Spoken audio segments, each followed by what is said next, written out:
Today our guest is a three-time Premier League champion. It's no other than Martin Keown. Hello, mate. Guys, who was the better team, Martin? The Arsenal youth team of 1983 or the United class of 1992? Well, do you know the class of 83 is only something that's going to be relevant now because I'm putting it in here.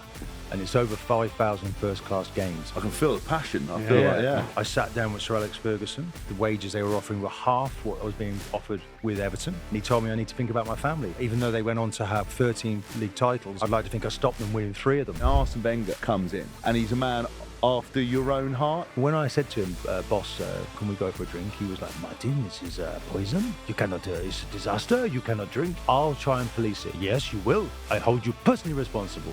I came back to the hotel with 2 players. Was he a genius? How good was it to work with him? He empowered us, and that is everything. Just be very clear, you want to give Rude a black eye?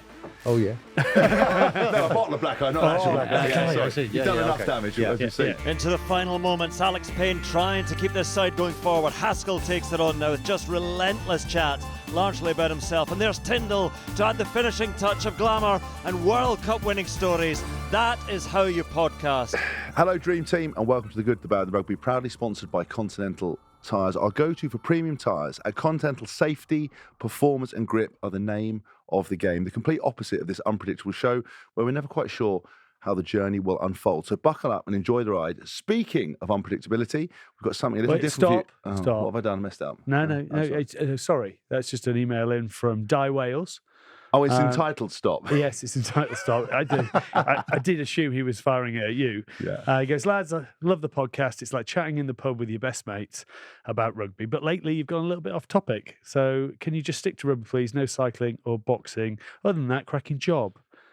Well, sorry, Di. Sorry, Di. You might not be getting what you want. Can we just talk about how good my acting was, pretending that I thought you'd actually try to stop me when that was actually smoothly delivered, by the way. It's like a new hairdo. It's just classic. Unplayable, isn't it? Classic. But we are going a little bit off the rugby topic today because today our guest is a 3-time Premier League champion. He was a key member of Arsenal's legendary 2003-2004 Invincible squad, playing under Arsene Wenger and alongside icons like Bergkamp, Vieira and Henry. With 43 caps for England and the honour of captaining his country, it's no other than Martin Keown. Hello, mate. Guys, hello, sir. A pleasure for me to be here. You look very dapper, mate. You look like the man from Milk Tray. Well, I'm going from here to another event, so I thought, okay, I'll come in. I bet these guys, the rugby guys, will be all smartly dressed, and so have I got it wrong? We're very good friends with Tom Chamberlain, who's an editor at The Rake, and he would be loving your combo. Even the watch, to the detail of the watch with the grey face. Yeah, that's right. Is the kind of cash. I got dressed in the dark.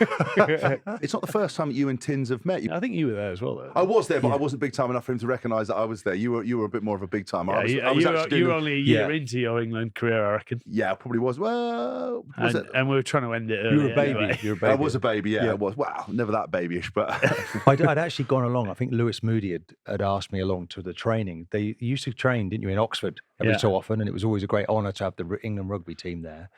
And I actually got in the back of your car. It was raining, and I think Lewis said, "Come on, Tins will let us in the car." So we sat in the car because the training was on, and I got out to watch the training.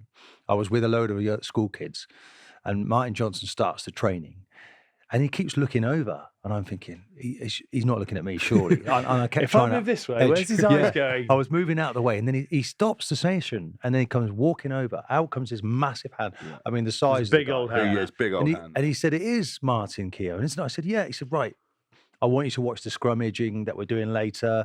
I want to chat to you about Arsene Wenger, if we can." And I said, "Wow." It was like, but to contrast that with the football, in my own sport, because I was really surprised that they even knew me.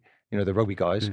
2 days later, I was at Wembley and I went into the FA headquarters and Capello came out of an office door and walked straight past me, completely ignored me, never put his hand out, did anything. And I thought, isn't that indicative of the rugby world? How, the friendship, they embrace you, but in my own football world, they didn't even know me. Capello, the England manager. It's interesting because at England camp, all the coaches you've had, particularly Eddie, got different personalities in. And one of the things was really important. They'd come in the first meeting and said, listen, if you see them around, say hello. I'd sat at the table with a number of them, having a chat, just shooting the shit, telling stories, kind of also really interested in kind of the dynamic of what our training was like compared to yours. They just talked about the level of communication, the kind of ability to switch on, switch off, no need to kind of warm up and get the lads going. It was kind of professionalism to the... Lots of parallels. And then also, you're 2 or 3 games before a really big game, aren't you, at Twickenham? Yeah. But you're at Oxford, aren't you? Just building up the They put them in a fallow week, because that actually, if that was the right one, there was one way during the Six Nations, we'd given away a load of penalties. Do you remember we went to Oxford and they made us run...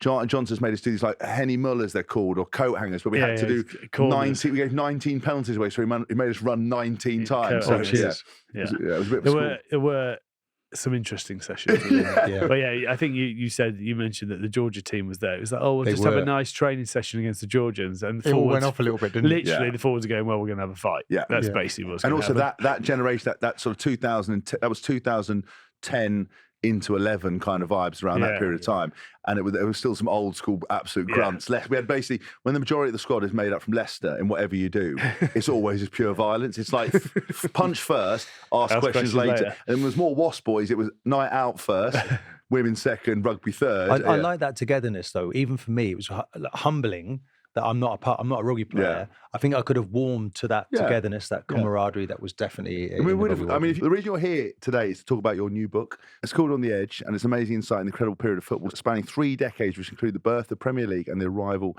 of the millionaire footballer. That's right. But we've got much more to talk about. I've got a quick question for you straight off the bat. I've had a hair transplant 5 weeks ago. But I haven't stopped going on about Straight back to me. Straight back to that's enough about you and your book. Thanks for coming, Martin. Anyway, another hour about me. Everyone says I look like Philippe Senderos. Is this true? Is this a good call? A little bit, actually, yes. Yeah. Really? I can see the likeness. Can you see the likeness? You're a lot bigger than him. Did he also weigh 130 kilos? Is he funny, relatable, a good lover, kind, charming, stuff like that? Do you know? He maybe, I don't know. Is the answer to that? But reading between the lines, what you say That's too much information. What you say is probably. I mean, the reason I wanted to get you on is obviously you've had an amazing football career. You've been retired 20 years now. I'm really interested to know kind of why write the book now? 20 years after. What was the motivation? Well, we're looking at dementia in our sport. Maybe it's prevalent as well in yours. And my 2 sons were saying, Dad, there's lots of stories. We need to get these down in writing. And the statistics are that if you've played in my position, you're 5 times more likely to get Alzheimer's in later life. So I thought, okay, look, let's get to work. Let's tell the story. From my point of view, how I saw it in dressing rooms, 20 years down the line, a lot of people I've shared dressing rooms have already written their stories. So I have a different take on it. It's very hard hitting. It's very honest. I go straight to the point really within the book. And I had a certain set of principles. I came out of an Irish family and suffer some discrimination growing up in sleepy Oxford. As it is. So, but I would have, changed nothing. I left Arsenal quite early, went back. So it was quite a circle. And then I ran into Arsene Wenger, who unraveled the talent that I had under the surface, which I just couldn't quite unravel on my own. A lot of people, when they come out of sport, want to tell their story straight away, but they sometimes feel a little bit inhibited by the fact that a lot of time hasn't passed.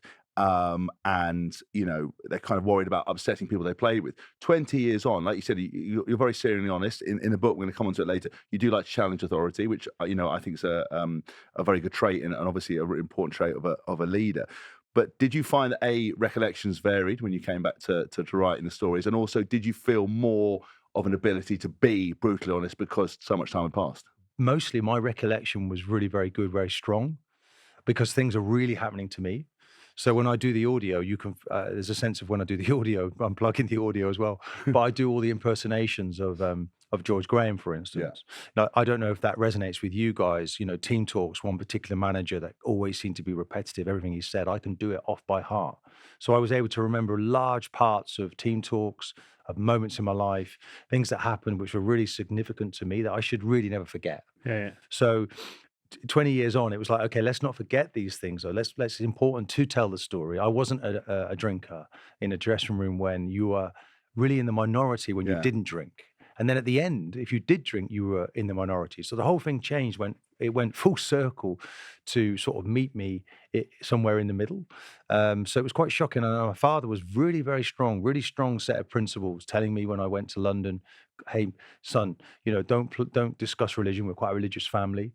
Don't drink your money up against the wall. Don't play cards or gamble. And within 10 days of being in London, all of those were being put to the test. You started originally at Arsenal, and then I think I read somewhere that you left over £50 a week or something. Was it? That's right. Would you do you look back at that and go, wish you'd stayed and you'd have had that whole career that? Well, you're looking. It does feel like that bit in between. It said somewhere that it came down to a matter of principle. It came down to principle, and my principles stopped me having what I really wanted, which was to be an Arsenal player throughout the whole of my career. But I felt I needed to stand up to. You come through the ranks. I don't know if you guys had it at Rugby. They can sign a perfect stranger for lots of money, but the guy coming through the ranks, it gets taken advantage of. And there was 8 of us that from our youth team that went on to play in the first team. 6 of us became full internationals. 5,000 games amongst us, a really good group. And they treated us all exactly the same. Okay, why not? But I'd got in the team, played 23 games on the bounce. I'm 19 years of age. I get to play 23 games on the bounce in any sport is pretty good, pretty decent. To go from £250 to 300, I thought wasn't quite enough. Give me 100 and I'll stay. When that wasn't happening, I said, right, there's the door, I'm out. And you had your chance, and you're not going to get it again. They paid £2 million to bring me back, which is pretty damn crazy. All those years later. How many years was it later? 7 years. But we had the same thing. Tins was the lowest paid player in the England squad at his time. I was in my team, and I left. I took 3 years to negotiate a contract that we finally got to a level, and then a new owner came in and cut it by X amount of money to the point where it's back where I started 3 years earlier. And I left and went to Stanford, and then they paid triple to have me come back. And again, I would have liked to have seen being a one club man, but actually, when you understand about it, my life was richer for doing it. You learnt more about yourself. You had to go and find yourself. And I think your life was richer, or just your bank balance? Well, no, my life was richer. Living in Paris, living in Japan, going off to those things. Because with you, particularly at Arsenal, I know that like the early days, you sort of had a bit of a. You didn't necessarily have well, I don't think the youth team coach wasn't particularly good to you. You tell a story about him almost hospitalising you. Tommy Coleman? Tommy Coleman. Tell a story about that. Well, look, it's bullying, really, isn't it? So I was in digs with him. He'd formerly been part-time, and then he became full-time. And he used to have lodgings where players, when he wasn't full-time, was fine. But now he was the youth team manager. Someone should have looked at the wisdom of putting me in digs with him. So I'd be around the club doing all the duties all day, and I'd come home, and I was having to make the tea for him. And I thought, well, this is too much.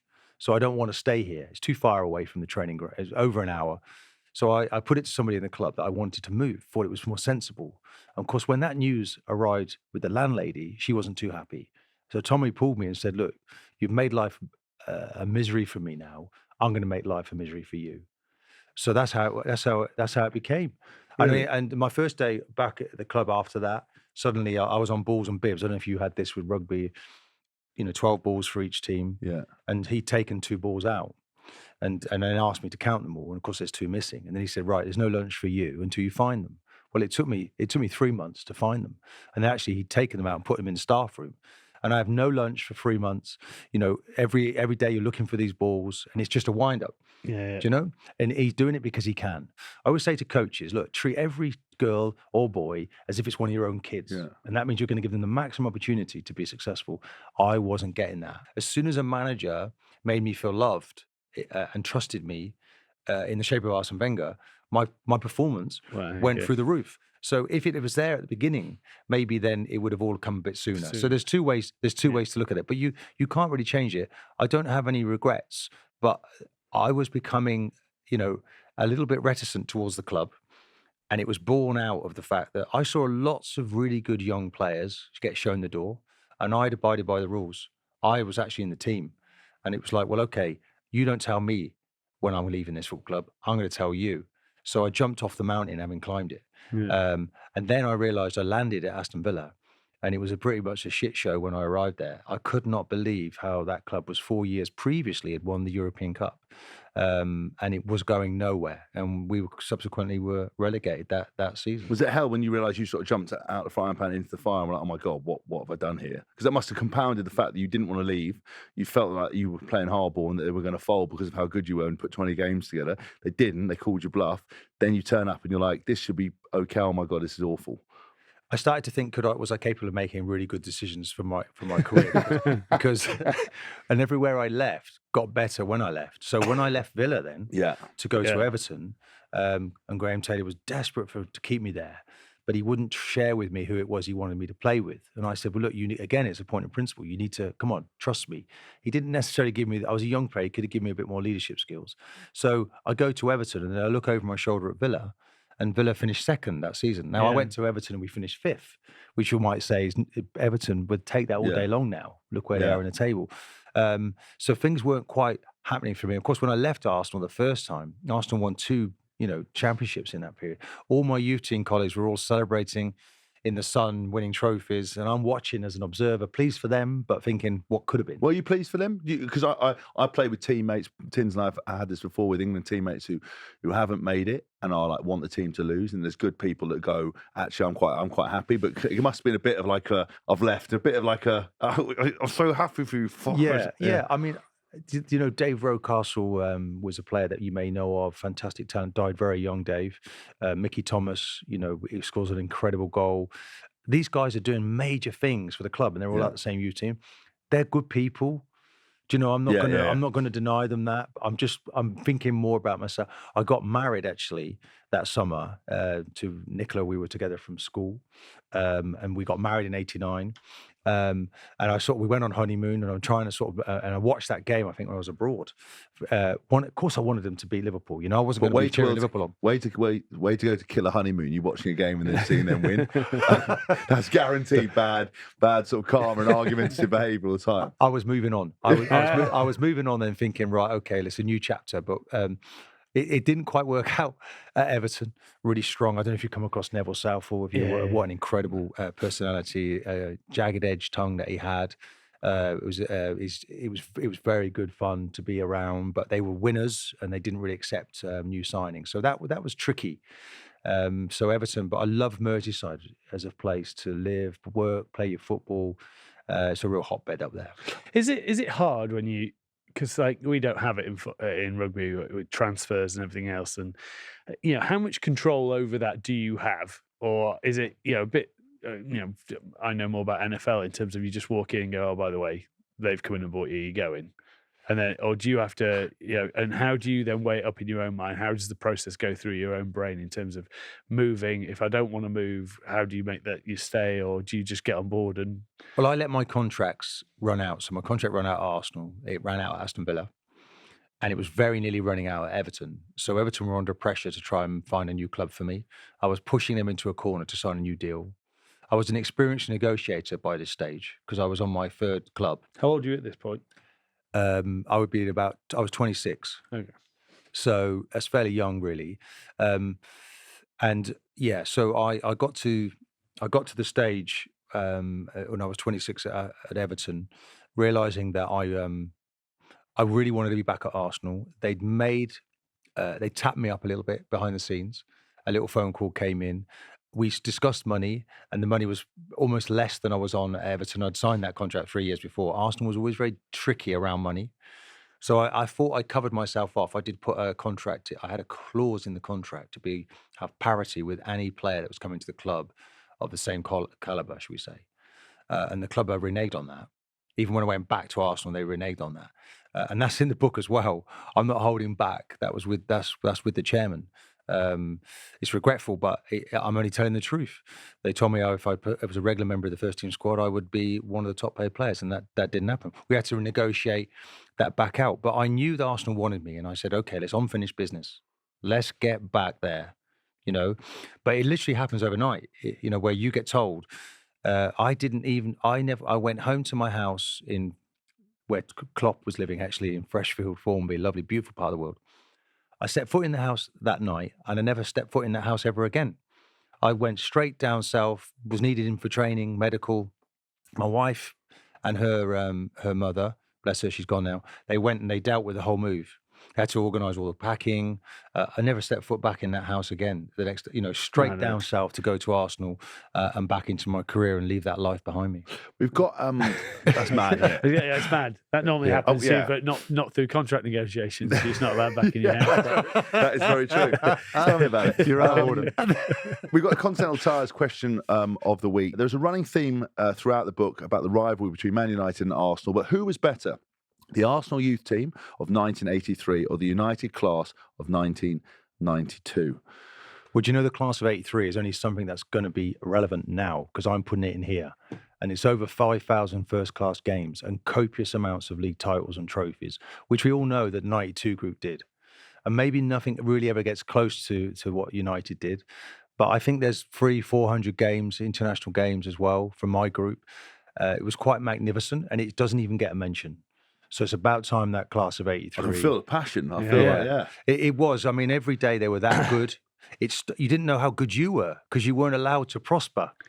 Do you know? Yeah. It'd be like you Mike making a run and you squatted him and you tackled him, but actually no one else is capable of doing that anywhere else. Yeah. And that's how it was for us as a group. And then the careers were stunning. First of all, Paul Merson was a schoolboy. Niall Quinn was also in the group. And then it was Mickey Thomas, David Rocastle, Tony Adams, myself, Martin Hayes and Gus Caesar. So there's 8 of us that made it into the first team and 6 of us became full internationals. 2 of us managed to captain our countries. Did all of that, especially when you're playing against someone like Man United and they're taking whatever, the column inches, and was that part of the reason that, there's the famous thing where you're over Ruud van Nistelrooy and those sort of things? Is it all that, everything in the past just coming to the surface a lot of the time? Well, that was a sort of culmination of a real kind of head-to-head of us trying to take away, the stranglehold that they had on the English game.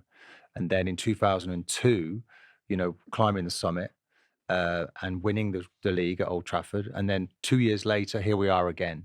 And it's all on the line. And of course, he misses that penalty. I'm now coming to the other side of my career, really, when I'm not, you could say, at my best, certainly. I give away a penalty, which was dubious. And then, the enormity of that on me I'd have been blamed with the group, really. And then when he misses, I give it to Van Nistelrooy. It's almost like something in the playground, just like teasing him, trying to get him to react, because he's got our captain sent off, with 5 or 10 minutes to go in that match. And then it's like the Alamo. They're coming at us from all directions. and then the penalty miss. And it's huge. It really is huge. We didn't have any idea, though, how big it was. And I jumped up in front of him. It was just a moment in time. And it's kind of cemented me in history. Do you know what to say? It's on that picture. And it's just like, it doesn't look, you could say, look, I've written no regrets. I really can't regret. I would take none of it back. And I was talking to the young players and they said, look, man, it really galvanized us. It might have been the beginning of the end for me because a senior player taking everybody into that situation. But Wenger was brilliant in that period. Yeah. I went to him to tell him I'd gone a bit too far. He didn't come to me. That's how we were. It was that sort of environment. You knew when you maybe stepped out of line. There was so many suspensions and fines for this particular incident, but it reached a peak at that point. But isn't that sport in its rawest form? Yeah. And I think now we talk about it all the time. In the fact that with us then playing an actual physical sport, we are. But every fan that watches you play, every fan that watches rugby play, they want to see the passion, you prepared to go to the edge. Now, but you've got to, with that, be allowed to step. Sometimes you're going to fall over the other side of it. And that doesn't mean that you're a thug or you're anything else. That just means you're playing on your limits. On the edge. And which is why we called the book On the Edge. Because you knew there was a reason I went down. We had a psychologist that came in and it was like, this guy was really quite a character. And he kept saying to us, you keep going below the line, guys. Stay above it. And there is a line, isn't there? You know that. But when you're really aggressive and charged up, sometimes you can get that balance wrong. I've yet to find the line. I still can't see it. Lines a dot to you. I'd rather a team of fighters, though. I don't want a team that's too passive or look at me as if, no, just run. If you're not sure, run. You'd rather shackle them than have to try and we kick certainly them. had that magical ingredients. But it was a game within a game. We would start, in the dressing rooms, we would say, right, we're not going out onto the pitch until they're in the tunnel. They'll have to wait for us. Yeah. They'll have to stand there thinking about us. We're not going to stand there thinking about them. We're in charge, not them. So there was a game within a game, and even the referee, as soon as there was a decision, you contest, you fight for everything, you challenge everything, and then when it's your turn, where the ball is, you automatically want to dominate that area. We want to talk about obviously Arsene Wenger because of what an important role he played, but I think there's a couple of things I'd love to touch on before that. It was firstly, you ended up having a couple of conversations with Brian Clough and Sir Alex Ferguson, a couple of conversations around negotiating for those clubs in the audio, but you do a couple of fantastic impressions. Do you want to tell us a little bit about, would you have signed for those clubs? What would have happened? Were you interested? What came about in that regard? Brian Clough, yeah. I mean, Brian Clough that was the week I was getting married. I don't want to keep mentioning marriage. Yeah. Yeah. Thanks for bringing it home. At the end of this week, just imagine, set the scene really. I'm talking to Manchester United, to Nottingham Forest, to Derby County, every other club that wanted me, all the big clubs, Everton. And at the end of it, I'm getting married. So I went to see Brian Clough at the beginning of that week, and he was the most charismatic man that I've ever met in my life. And it ends with me meeting Sir Alex Ferguson. And if you think about these two men, were huge figures in the world of football, weren't they? In terms of what they achieved. Brian Clough was Nottingham Forest, came up from the second division to win 2 Champions Leagues.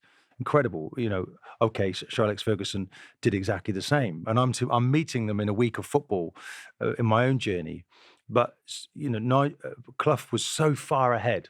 But I think he was coming to the end. I always felt that some of the meeting was being had out of a whiskey glass, and I thought, well, okay, no, I think maybe they might have gone past their best.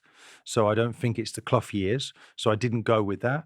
I sat down with Sir Alex Ferguson, and the wages they were offering were half what I was being offered with Everton, and I said to him, it's not about the money.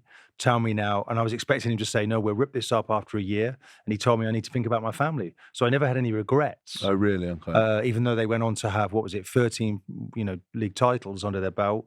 I'd like to think I stopped them winning 3 of them rather than what I didn't get. Yeah. So there's never any regrets for me in those decisions. But it was an extraordinary week of sort of a who's who of football. And Cloughie was just incredible. And culminating the best day of your life.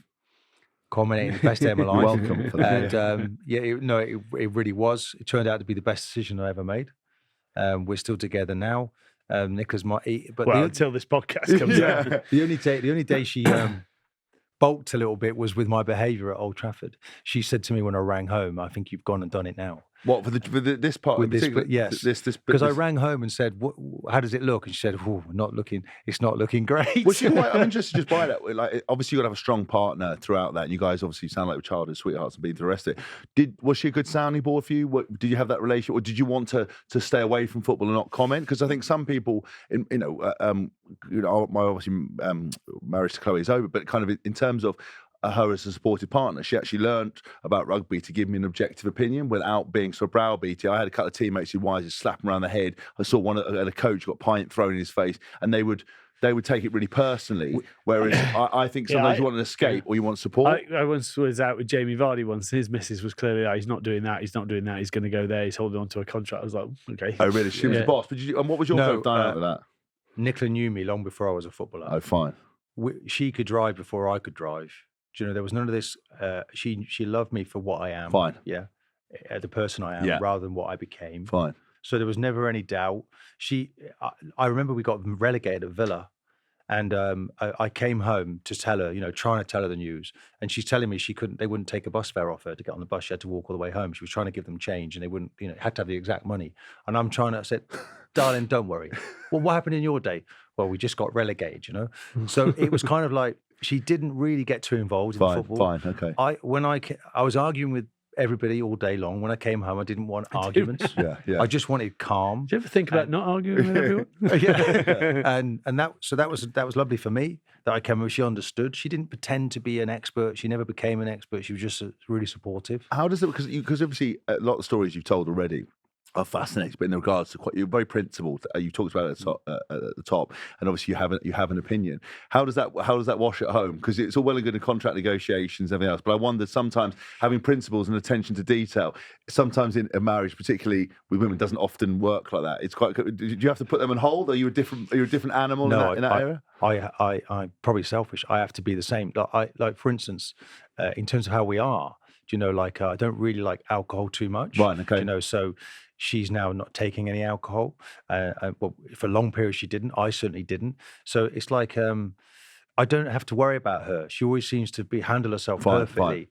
It's never an issue for me. Do you know? So I'm very lucky, very blessed, as I say in the book. And I made that decision to marry Nicola very young, and I knew I could make good decisions.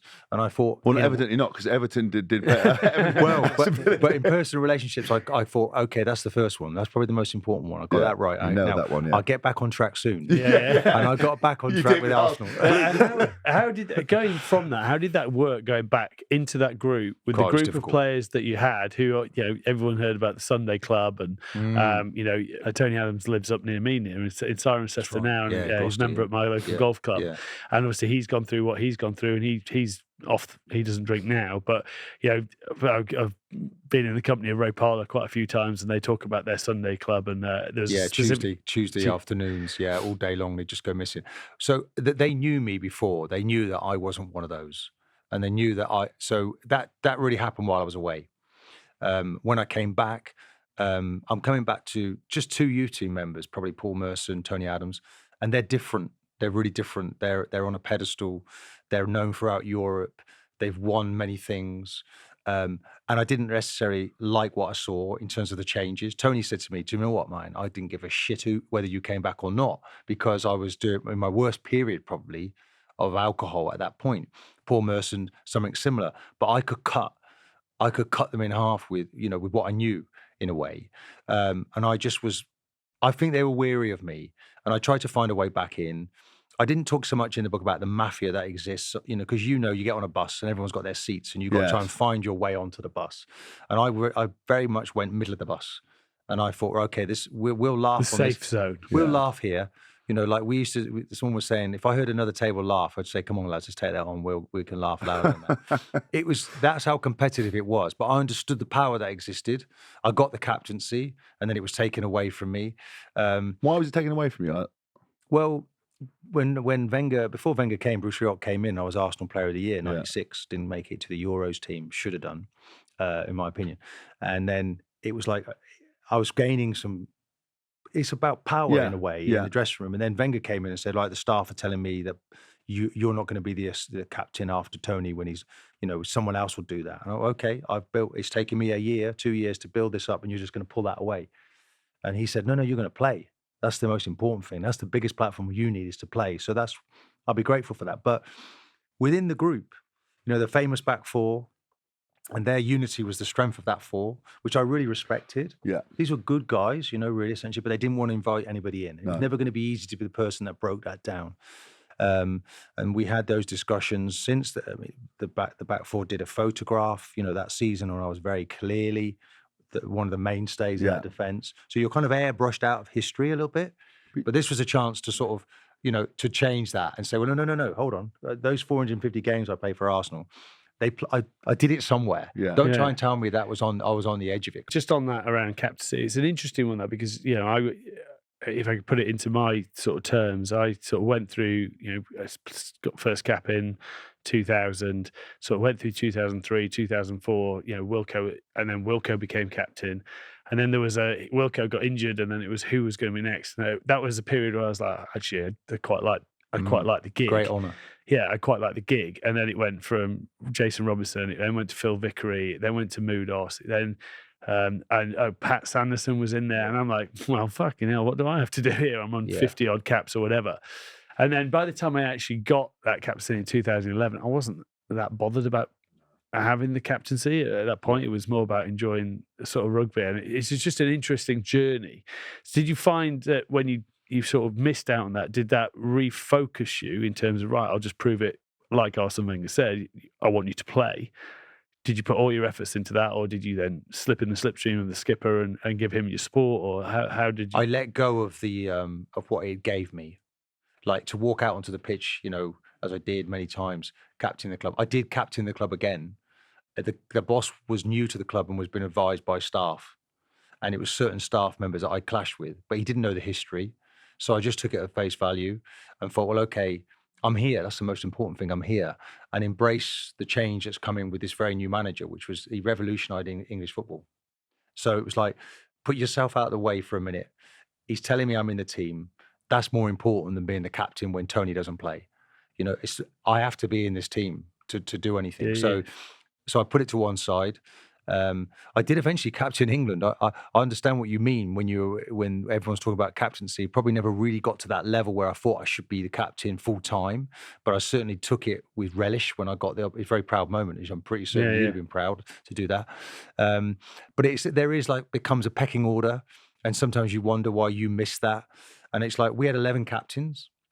But one of them gets that kudos, you know, to be the captain. But my attitude was like, I don't, you know, you might be the captain, but we're all going to win and lose together here. And if you're not going to open your mouth, I certainly will.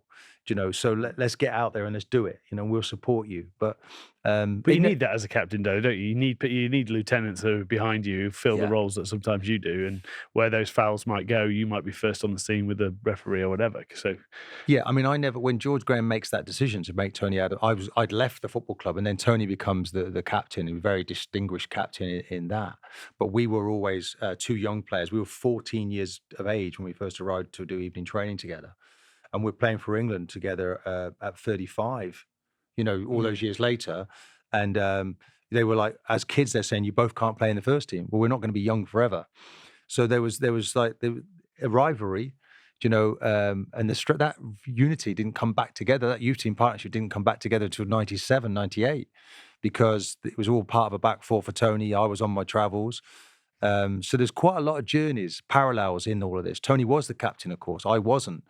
But, you know, still trying to put a performance in and still doing it. I'm one of the oldest outfield players to play for England, 7th oldest outfield player for England.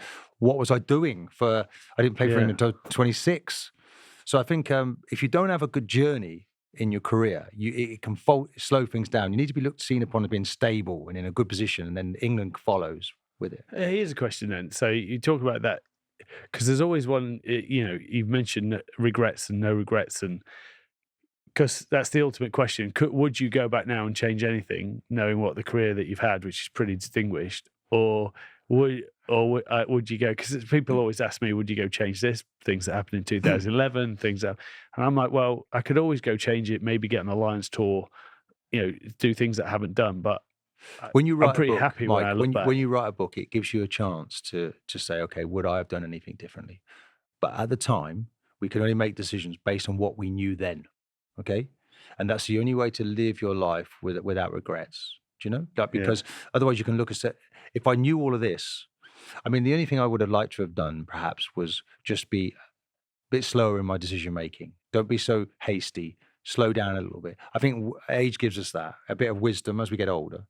I think young people they think they know everything. And it's like, hold on, just wait a minute. You know, we made mistakes as well. Just take your time. That would have been a good message for me at the time. But no, I can't have regrets. As I say, back of the book, I acted as I knew best at the time. If I was armed with all this information, ifs and maybes and what could have happened, you know, George Graham came to my testimonial night. I invited him along just out of respect, and he's main speaker, and he says, this could have been the most decorated player ever to have played for Arsenal, the most appearances ever. All of those things could have happened, but they didn't happen. But it actually made me probably a better person, a more rounded person, getting out in the wide world and not be protected by Arsenal. Because the guys who stayed, some of those ended up with various hang-ups and issues. Maybe my obsession was football, full stop. I was addicted to football, not all the other things that were attached to it. When you came into, obviously you said you came into the change room, and often you see it in sort of movies with police people or like the mafia, that people who don't take the bribes and don't get on with the bad behaviour, it makes everyone very, very uncomfortable because it sort of reflects on their own behaviour. So you come in, you're a professional, you've already been there, you've got a legacy. There's obviously a massive drinking culture in there. You kind of, how did you navigate? First, I just want to know how you navigated that with the principles, with the behaviour, because sort of you can't have been that popular initially, because it kind of, you being really dedicated and focused reflects a light on their bad behaviour. If everyone condones it. You seem distant, don't you? I suppose. That's what I mean, yeah. Yeah, and it was like, because obviously I'd lived that as a young player, and I still managed to sort of stay away as a young player. And then it's interesting when I go to meet Tony. So when I said I'm doing this book, it's interesting, Tony, and you could say we were sort of adversaries for quite a few years, or we're colleagues, but in rivals. Yeah. Tony was the first one to come and say, yeah, let's have a chat. And we went through how we both were back then. You know, he saw me as a massive rival. back in the days, admitting his insecurities. Do you know, like we were sort of, so all these things helped me to understand how they felt about me coming back. Fine. I think they were weary. Yeah. They'd heard all this stuff about that he lives his life in a certain way. They didn't need to be. Do you know? No. I tried. I'm a nice guy behind the scenes. If everyone treats me everyone nicely. does it my way. Everyone's principled and doesn't drink and doesn't That's told. wonderful. If you step out of line, I don't mind a drink. I don't mind, but like it's at the right time. Yeah, so I know like, what you mean, yeah. don't go. Let's not go silly. We had it as well. There's good times and right times to do that. Yeah. Now for a message brought to you by American Express. We all know how tricky it can be to find the right work-life balance. Amex understands that it's essential to work hard and play hard, so we wanted to share a bit about American Express business cards. With an Amex business card, you can earn points on your business transactions and then use those points to switch off and enjoy some downtime. For instance, you can earn points on everyday office purchases like furniture, a new laptop, or even your team days out, and then use those points to help you unwind and recharge. Whether it's a brand new set of DJ decks for Hask or some shiny new golf clubs for me, or even booking that once-in-a-lifetime trip to watch the Lions on tour in Australia, the American Express business cards help you achieve that perfect life balance. For more information, search Amex Business Card. Terms and annual fees apply. 18 plus, subject to status. And then Arsene Wenger comes in, right? A man they quoted kind of saying, obviously he made huge gains with psychology and nutrition, chewing to win, alcohol is poison. Obviously comes in 1996, headline Arsene Who, and he revolutionizes. And he's a man after your own heart in a lot of principles. That must have been quite a nice vindication, wasn't it? Well, the first time it's interesting because when we went to Henlow Grange for a couple of weeks, we were there 3 or 4 days, no game for 2 weeks, and it's Nigel Winterburn's birthday. And I was sent along to ask him, could we go out? But I wasn't really asking him, I was telling him.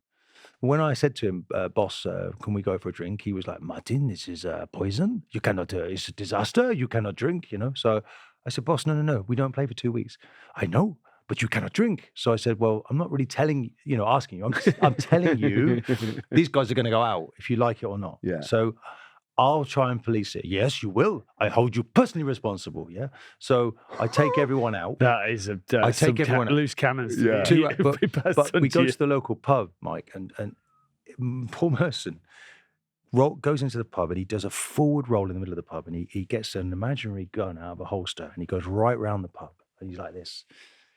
And then he blows it, puts it back in and says, right, let's get the drinks in, yeah? And all the locals were looking at us like we were the lunatics from the asylum have just walked in. And we're all Arsenal players. That's the sort of, and then 2 hours later, I said, right, lads, drink up, we're going. No, we're not going. I came back to the hotel with 2 players, out of 15.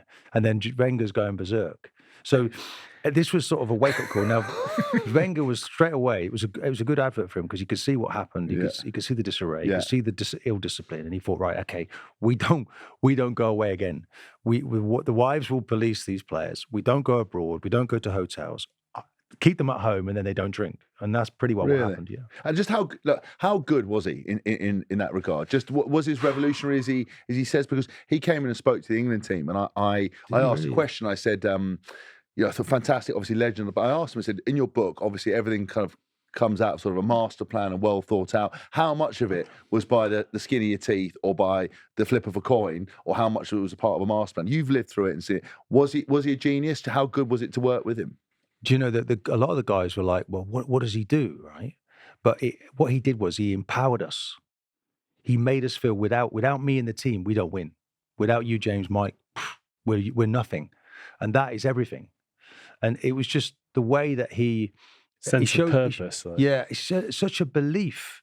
The very first day he gets there, he says, right, guys, he said, up on the wall, you're all going to get a 15-minute meeting. Now, what other manager had ever done that for me? We sit down, we tell him, right, what we think. So he's telling us, I sat down in front of him and he said, right, okay, Martin, I've watched all the videos, 35 videos. You've been brilliant. Exactly the same again. You play for me. That's all I want. Oh, fantastic, boss. Yeah, I really believe in you. I don't think you're getting enough credit at this football club. That's going to change. And by the way, go and see David Dean. You need a new contract. We're not paying you enough money. And I'm like, fucking hell. What a manager, do you know?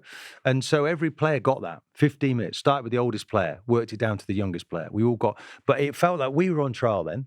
Yeah. Because a lot of the managers come in and they've got this big Churchillian speech, and it's like, I'm going to do this, I'm going to do that, and they lose the first game, and then it's the fucking same again. Yeah. But this guy was Then like, it's battle mode. yeah, it was like he was putting us in charge really by getting us to tell him how we felt, and then he was, telling us what he felt, but strangely he was positioning the pressure to us. Right, but this guy's giving me the tools to do it, and the chew to win, the sip. The stretching, the training was much more intense. Did anyone straight away from day one just conflict with him, like hit butt heads with him, like just straight away? Like, obviously, imagine from what I know about you, because he's kind of a bit of a motto here that he said kind of was, a man should have one watch, one car, one wife. That I don't know you that well, but I see that's kind of your vibe. Like, he was that like resonated with me. Yeah. Yeah. What means it resonates with you. There will be people in that change room that go look at him and go, "You don't know what you're fucking talking about." Like, was anyone in particular just riled up straight away? Because I've seen people on day one with coaches blow up. Like, we famously Danny Cipriani falling out with Mike Catt during World Cup camp. We've had other people that have just, Josh Lucy in that World Cup. We were doing some fitness stuff, and he didn't quite get his chest down. And they said to him, "If you do it again, you're going to have to do it again." He didn't get his chest down. He gave one more chance. He delegated the people that were messaging. It wasn't like your dad. It's not like your dad telling you so many different things. After a while, you don't want to listen.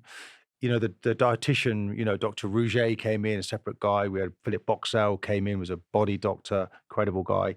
So all the messaging's coming from different people. So it's easier then to take on board, Yeah. But you're intelligent guys. You'd have done it. You'd have got into line because you realized this was actually going to extend your career. He was such a nice guy. My biggest worry was, do nice guys win things? Because he keeps shaking my hand. Because he doesn't recognize me. Maybe he thinks the English all look the same. So 3 times, boss, I'd say, that's the 3rd time you said good morning. Oh, Martin, sorry, I don't know who I'm talking to half the time. And Ray Parlour was sort of playing on this Clouseau thing. Yeah, really, I don't know if you've got, we talk about that in the book, and Ray affectionately is watching the Clouseau movies because the gaffer was a little bit prone to the occasional, trip up. Or accident, was it? Yeah, ended up in the goal one day, was passing the goal, and his 2 feet end up in the goal. And they had to cut him down as we ran past. But he laughed at himself. Oh, really? So there was this nature about... Who was Cato? Was anyone jumping out? Yeah, that was Jono, the kit man who was running We just around. ran out and jump out. Because you got someone like that who would actually wind him up the whole time. Because Eddie Jones, was kind of a bit like that. Like, he'd trip over, he'd have his little dog Annie running around, would run on the training field. He'd get someone would bump into him, knock him over a tackle bag and stuff, and he'd be the first one to put up in the meeting. Yeah, there was a moment in the dressing room when we played away at Crystal Palace Stadium. It was against Wimbledon, and the floodlights failed. And there was some suggestion it was a syndicate or something that did it deliberately. We came in at half time, and there was a stanchion in the way, and the boss was behind it. And Ray Parlour, who's a bit of a joker, Ray had said to the boss, they said, "What is it?" And Ray went, "It's a bomb." Yeah. And the boss went, "It's a bomb." And then he realised it then that and we didn't watch any Clouseau movies after that. but he obviously, how shrewd was he? Because there is the bit where he sold Anelka for 22 million because you need a new training facility, built a new training facility, and got Thierry Henry. So he obviously knew. We didn't want to lose Anelka. We did not want to, but his knowledge of Henry was magnificent. He's a player that came there, and this guy was so talented. I remember on the pitch, because as you become a senior player, you remember when you were younger, a senior player said something, "Mike, what a tackle that was," or "I really like the way you sidestepped there," or "that kick, maybe kicking wasn't your game, Mike," right?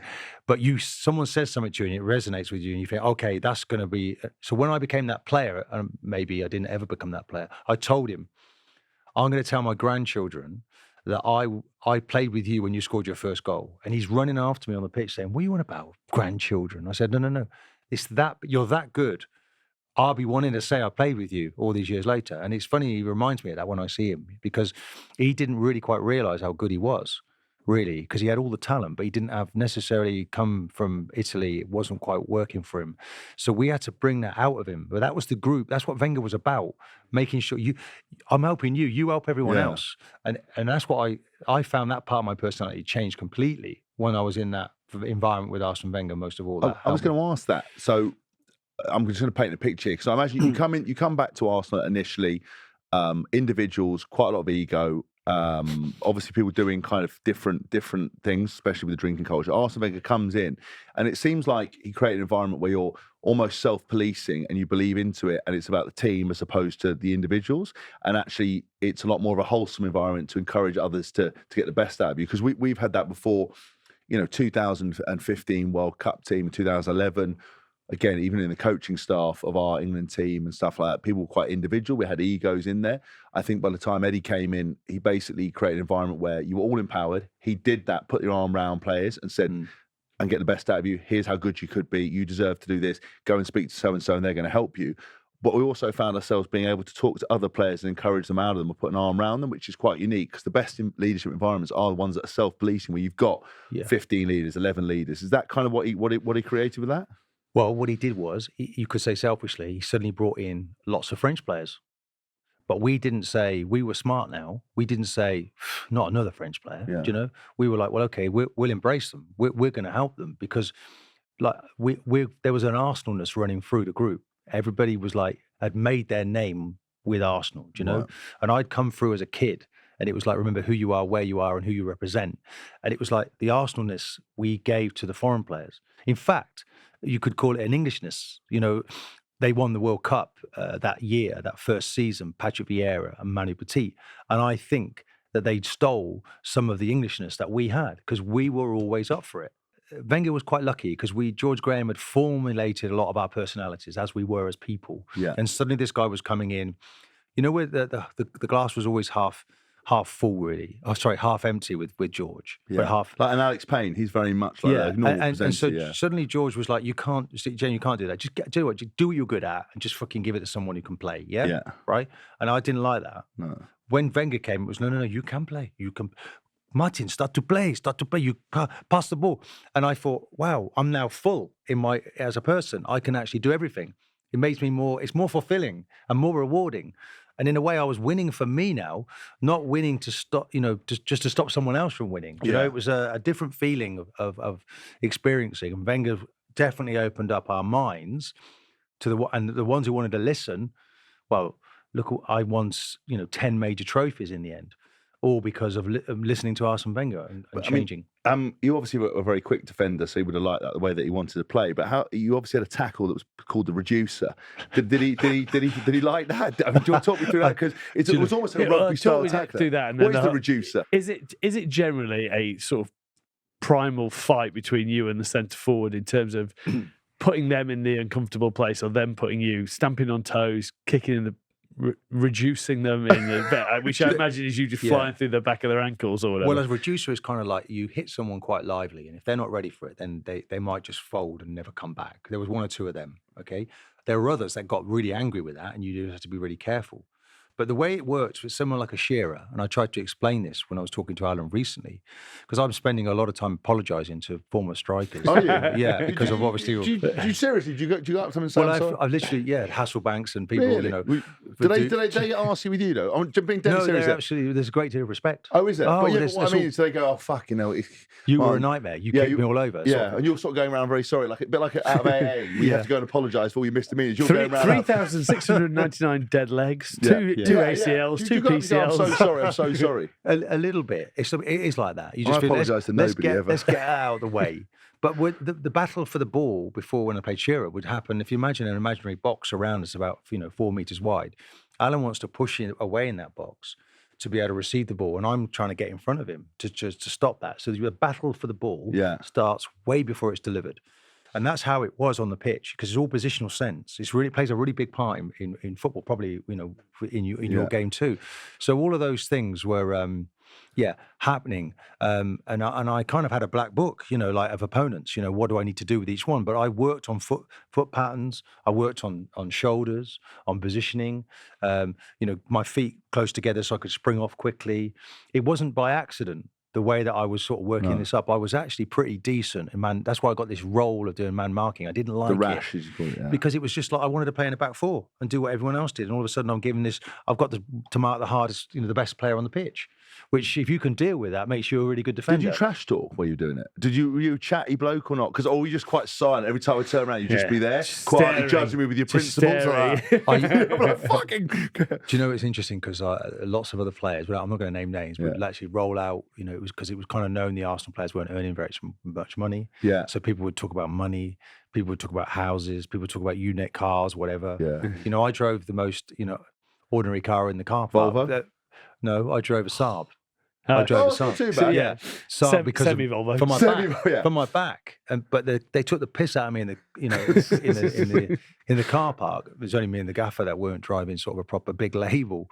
But yeah, that was that. Again, that was how I was. But I wouldn't change anything. The way that I was, I wanted to make sure that when they played me, they bloody knew that they were up against me and that they would go away thinking, I don't want to fancy playing against him again. Well, you did. You had to come around and apologise. So you obviously did a good job. It certainly must have worked. Should we call no regrets and lots of apologies? My next book is called "I'm Sorry" for absolutely fucking nothing. No, I want to ask this. There's one great story that because we'll come towards the end. We're going to teach you about NordVPN as well in a minute, which is a game changer for you. There's a kind of thing to get your 10th to get a medal. You had to have 10 Premier League appearances. Yeah. Can you just tell me about the story about the fact that Ray Parlour used to taking the piss, mug you off, which is amazing. Do you know what though? This is the thing. I'm with Ray tonight. Ray's fantastic, but it all grows arms and legs every year. An extra. It's a bit of spice, mate. You've got to spice everything up. But the Wenger actually says to me before the last game, because we go onto the bus and he tells me that, look, you're not going to be here next year. And he says to me, but I'm interested in coaching, if you can come back here if you don't find a club. And he told me I was going to play. So despite all this drama that was pantomime that was going on with Ray, the only thing that gets me is that Ray storms past telling me that somebody's got an injury and the boss is very liable to forgetting, or changing his mind. And I'm thinking, fuck me, what's the boss doing? Is he taking the piss? Has he forgotten that I need this game to get my 10th, to get the medal? Otherwise, I'm not allowed to go up for the ceremony. I won't get a medal. So it was quite funny. But the whole of the East Stand is sharing in this joke. Yeah. And I run up to the boss, put my hands around his neck, and the boss is like, what's going on? He's not really kind of with the joke, but that's typical of Ray. Ray was fantastic fun. So he's warming up because basically you had to get on. So he stood up and pretended he's got the nod. He took his bottoms off and then he stormed past me and said, I don't know what's happening, man, but the boss has told me to fucking get on.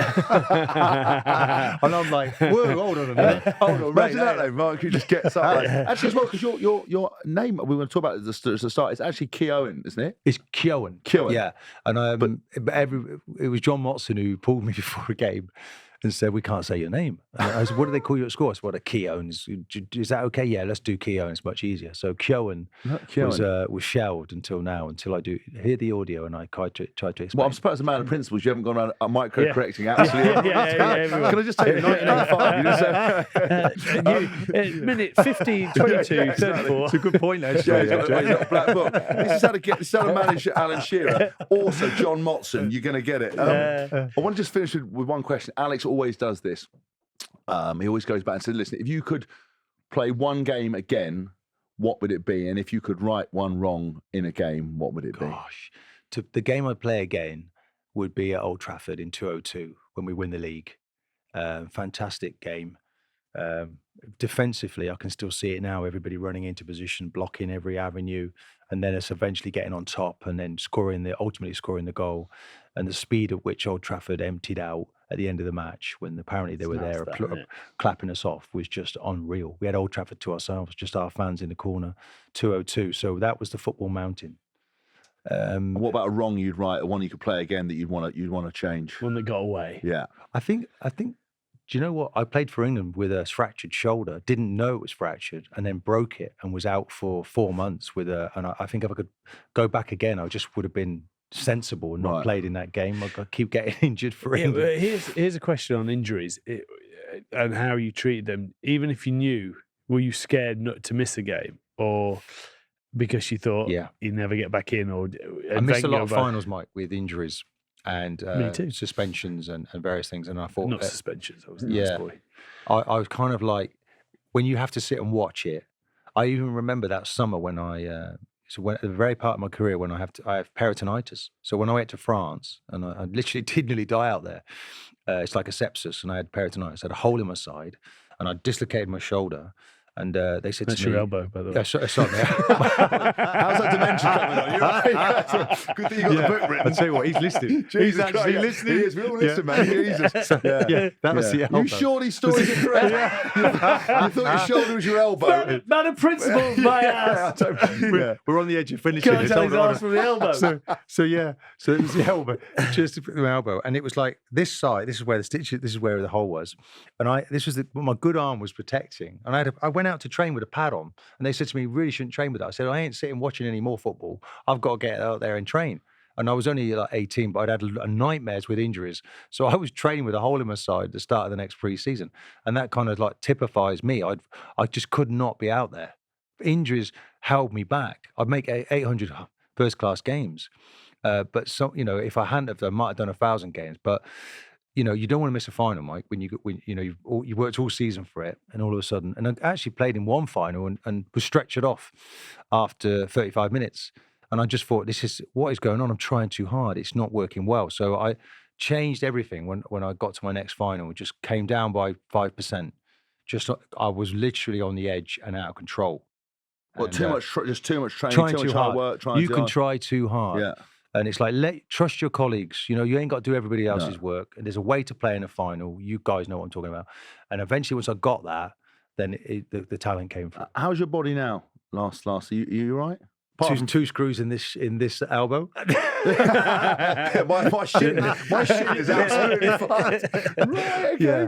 So apart from that, no, I'm all good. I've had all the tests. I've done all the cognitive testing, brain tests they do now for the PFA, and somehow came through with flying colours. So I'm not sure about that. Well, look, what happened there? We've loved this. Obviously, your book is out now in all good bookshops, available everywhere. Amazon, W.H. Smith, Waterstones. He doesn't realise he's taking on a monster of a book called The Good, the Bad, the Rugby We've also got a book out, but And we've done this without Alex as well. Yeah, we have. Yeah, which is actually a good thing. Yeah. Got a word in edgeways with Alex. Just a note from our good friends at NordVPN, who are back and offering The Good, the Bad, and the Rugby listeners an exclusive deal. Now, did you know if you're enjoying a holiday abroad or outside the UK or on a business trip, you can switch your virtual location to back home so you can access your streaming services? Mike, do you want to explain to Martin a little bit about how VPN works? I did do that, actually. I did that in Qatar. Yeah. So I'm kind of across it, yes. So, for Explain example, when you're out in Qatar and you can't watch your favourite shows from back home, if you have a VPN from our NordVPN, you can then change your location to back home and you can watch your things. But it can also protect your security online Banking. by not, so people not being able to intercept, and it puts a privacy level on so people can't intercept your connections. Can't so track you. You stay safe and you can't be tracked. And because you travel a lot, you might notice sometimes you'll check a price, and then when you go look somewhere else and you go back and the price has gone up because it still registers your interest and it knows where you are through a VPN. You can also do it on your mobile phone as well. Which useful information. Very useful. I mean, it protects your data while you're traveling, and obviously when you use public Wi-Fi, concerns about hacking your data. But listen, if you want to get a discount, head over to nordvpn.com/good-bad-and-rugby. I'll give you 4 extra months on the 2-year plan. There's no risk with Nord's 30-day money-back guarantee. The link is in the podcast episode description box. Didn't get to talk about my poor brother. Well, just tell us a bit about your brother, because he's a flanker. He chose to play your game, guys, and he's 56. He's and honestly still putting you to shame. Really. Yeah. 56 years of age, Mental, still playing with his I son. haven't stopped. You watched the prison show last summer. I was still playing. I'm 46 though. I went back to years to catch him up. Got 10 years. We went to Dungannon. I'm not sure that's going to be happening. We went to Dungannon on a Lions Legacy tour, and I was actually back in Belfast last Friday, and one of the coaches was coaching for Dungannon when Tins came off the bench for them, and this player went into a breakdown, and Tins, I think, tripped into the breakdown and collapsed this guy, honestly, like a balsa wood building. This bloke got shattered. Everyone was like, oh my God, Tins has actually killed someone. I'm not even sure we're covered. So it's a dangerous game. So a dangerous game when an ex-professional mixes it with, 56-year-olds. But your brother a big rugby fan? Does he? Oh yeah, big time. Did he listen to this podcast? He played, actually, it was interesting because Mark Wright, who was playing for England with me, his brother Buddha, who I knew very well, was also playing in the rugby team. So the local paper made a big fuss over them because they play for Littlemore Rugby Club. And so John's played for many, many years now, from about 18 years of age. And he's playing with his son, Archie. So it's quite a record. I think it was a piece in the Oxford Mail recently. They keep following John. He's been in the Oxford Mail more times than I have, to be fair. It's quite a lot of rugby around Oxford, though, isn't it? Would you say there's more rugby than football? Because obviously there is a football team, but would you say there's more rugby? More football. It's quite a hotbed of football. We just need to get Oxford United a new ground. Right. Because we're now... How do we do that? Don't look at us. We haven't got any cash. No, We're the wrong people to We talk could to. share maybe with some rugby teams, couldn't we? You know, that'd We be a could good do, idea. actually. We're going to talk about. We've got gin that Tins. Look, we know you don't drink, so we've got our own gin. Who It's did called that? Black Eye It's Gin. only in the book about gin. I only put it in there. I love getting this We're fun. giving him we are giving him the full package today. So there you Wow. go. So we've got a full guys, gift that's set. amazing. Now, Black Eye Gin is an award-winning gin that combines botanicals from each of the leading rugby nations. That's with really a core kind. mission to support the future of the game. £1.50 of every bottle sold goes into a players' fund focusing on 3 categories: risk, research, and recovery for past and present players. That's poor Alex. It was a great photo shoot. You said that you I had won't bullying in your workplace. We have character building. lie. We have constructive development, we call it. And that's what we call it in our HR we department. don't- He And looks I'm- very light. You make him look Yeah, light. he's very light. We have an HR department in Good Bad Rugby. I'm the head of it.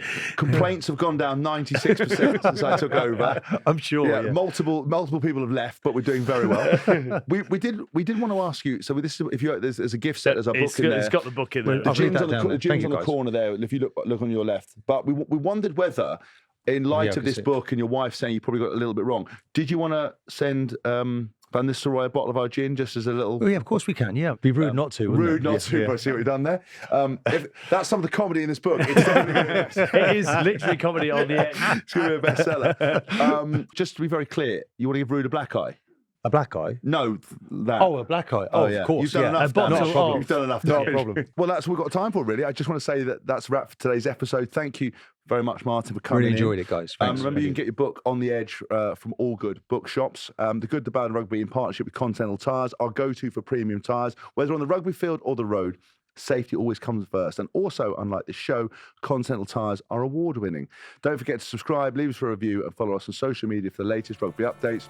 We're a folding pocket production. This episode was produced by Snacks, aka Tom Edwards. You've been listening to The Good, Yay, The Bad, and The Rugby, Oof, with Alex Payne, James Haskell, and Mike Tyndall. Thanks for listening. And I dislocated my shoulder. And they said That's to me... your elbow, by the way. Sorry. How's that dementia coming on you? Good thing you got the book written. I'll tell you what, he's listening. Jesus He's actually Christ. listening. He is. We all listen, man. Jesus. Yeah.